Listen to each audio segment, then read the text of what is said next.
Concept of green chemistry. Well, to save environment, another concept was introduced called green chemistry.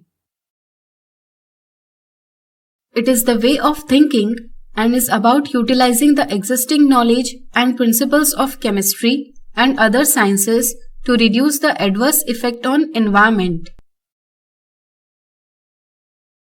Say in a process, byproducts are generated.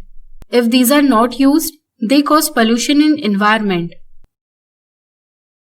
Such process cannot be environment friendly. Also, waste generation and its disposal is not cost effective.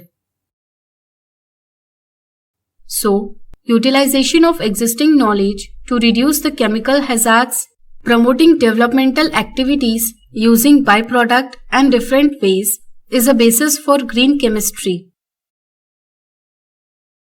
After knowing idea of green chemistry, questions arises that how to apply the principles of green chemistry. Let us learn it.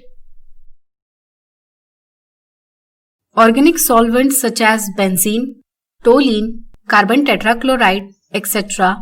are highly toxic. So it is necessary to take precautions during their use.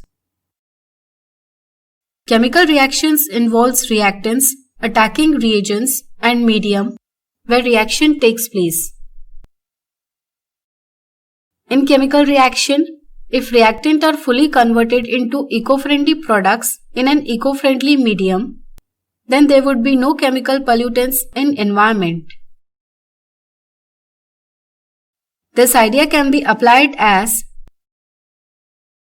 during synthesis, reactants or starting material should be chosen in such a way that product yield should be 100%. This can be achieved at optimum conditions of synthesis.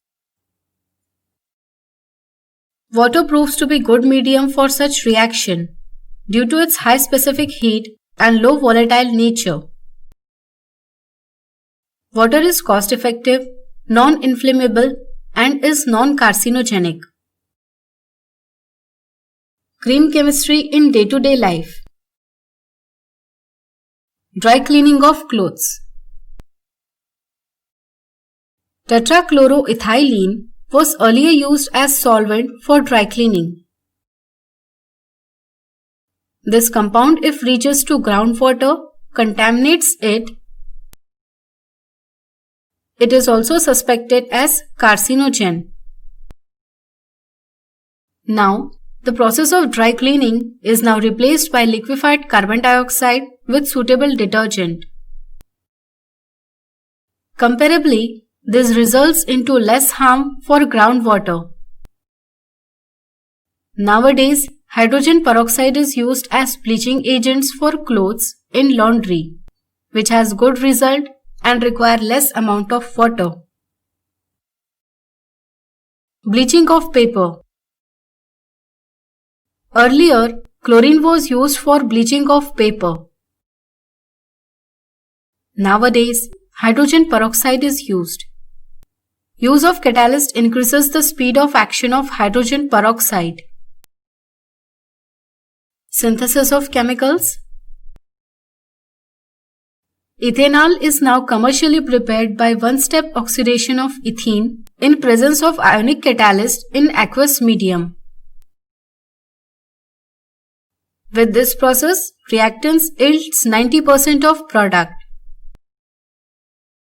And so, of course, green chemistry is a cost-effective approach that involves reduction in need of material, energy consumption, and waste generation. Here we have completed our chemistry section. Keep learning.